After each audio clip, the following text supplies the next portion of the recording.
Hi all, good morning. Today we will be discussing about brief of horizontal design in real world and civil 3D. Let's see first what horizontal design is. In a simple words, the design of roads in plan view or top view, that is nothing but how the connecting path of a road is traversing in the XX plane. Then what is an alignment? It's nothing but an imaginary line that can be used for the control of the horizontal design. It need not be always at the center of the road, but in most of the cases it is considered as center of the proposed road width. The elements of alignment are tangent, curve and transition. Now we will see what is transition and what its requirement is. When the tangents, the one having indefinite radius, are directly connected to the curves, the one with finite radius, we can see centrifugal force acts on the vehicle suddenly and this causes discomfort. On the other way, for a direct curve, you need to rotate the steering fully instantaneously, whereas if there is a transition, the steering movement would be very smooth. That's why we use transitions that gradually transits from tangents to the curves. Other important aspects to be considered is superelevation. We always say and hear superelevation is the rise of outrage. But today, let's see practically what will happen if we don't raise the outrage. You can see here, when we don't raise the outrage, the vehicle in the shape of ball tends to move forward and come out of the curve. But when we raise the outrage, this will support the vehicle to traverse smoothly throughout the curve.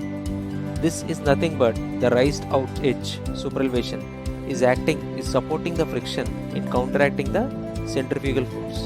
This is the main reason for the equation E plus F is equal to V square by GR.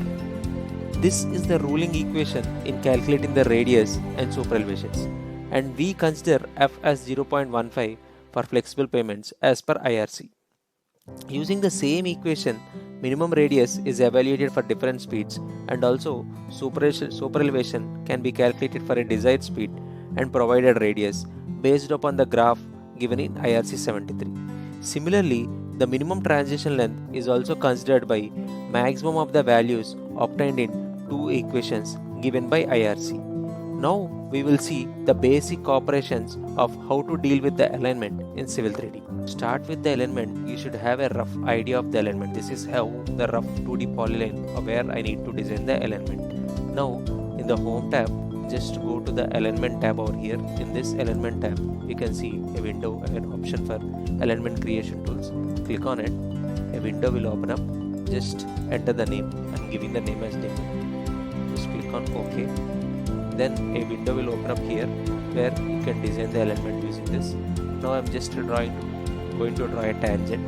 Just click on tangent now curve, and then click on here and enter the location where you want to end it. Then I'll fix a curve. Just go to the curve at this location, and here you can see floating curve from entity radius to point. Just click on it. Click the entity to be attached alignment. Then the radius of the curvature, I'll give it as 400 for time being. So give it as less than 180 degrees. Then click at the end location. Now if you can see that after the tangent, the curve is also fixed. Then I'll just go for the spiral operation. Here you can see floating line with spiral. Just flow on this. Click on it. Click on the radius. Then spiral length. Just give the length of the spiral. Spot it. And then click on the endpoint where you want to see. Here if you can see, the red indicates the tangent, whereas blue indicates the curve and the green indicates the spiral. Here it's a quick overview how to draw an alignment with tangents, curves and spiral.